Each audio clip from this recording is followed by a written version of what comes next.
சமையல் மணக்க ருசிக்க அம்மா சமையல் மசாலா ஐட்டம்ஸ் ஊறுகாய் ஐட்டம்ஸ் நம்மக்கிட்ட கிடைக்குது.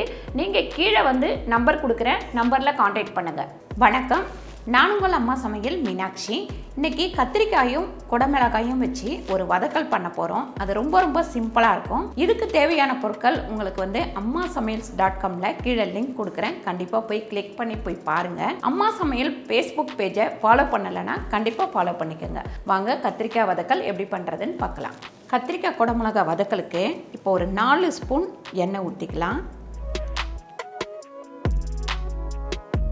எண்ணெய் நல்லா காஞ்ச உடனே வெங்காயம் வந்து போட்டுக்கலாம். ஒரு 2 வெங்காயம் நான் வந்து நீட்டு வாக்கில் கட் பண்ணி வச்சுருக்கேன். இதுக்கு நம்ம கடுகு உளுந்து எதுவுமே போட தேவையில்லை. அப்படியே ஸ்ட்ரெயிட்டாக வந்து வெங்காயம் தக்காளி போட்டு வதக்கிக்கலாம்.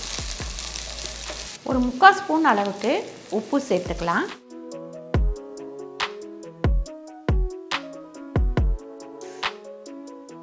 மூணு தக்காளி நறுக்கி வச்சுருக்கேன், அதையும் சேர்த்துக்கலாம்.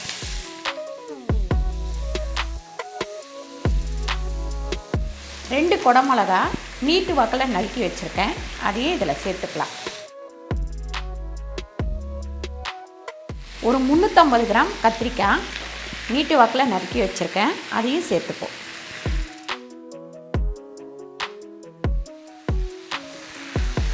ஒரு 1/4 டீஸ்பூன் அளவுக்கு மஞ்சள்தூள் சேர்த்துக்கலாம். 1 ஸ்பூன் தனியா பொடி, 2 ஸ்பூன் வெறும் மிளகாத்தூள், ஒரு சின்ன கோலி உருண்டை அளவுக்கு புளி கரைச்சி வச்சுருக்கேன், அதை இதில் சேர்த்துப்போம்.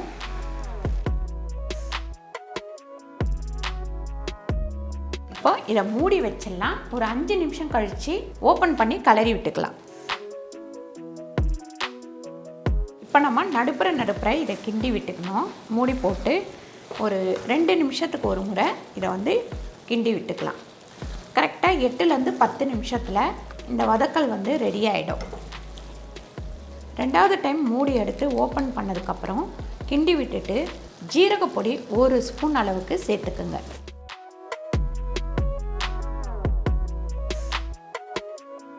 இப்போது நம்ம வந்து ஓப்பன் பண்ணிட்டோம். நல்லா இந்த மாதிரி தொக்கு மாதிரி வந்துடணும். அப்போ தான் வந்து நல்லாயிருக்கும். இது சப்பாத்திக்கு கூட நீங்கள் தொட்டு சாப்பிட்டுக்கலாம். சைடிஷாக சாப்பாட்டுக்கும் சாப்பிட்டுக்கலாம்.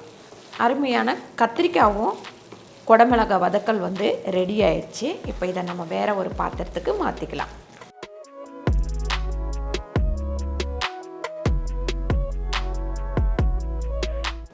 ரொம்ப டேஸ்டான கத்திரிக்காய் குடமிளகாய் வதக்கல் வந்து ரெடி ஆயிடுச்சு. கண்டிப்பாக இதை நீங்கள் ட்ரை பண்ணி பாருங்கள்.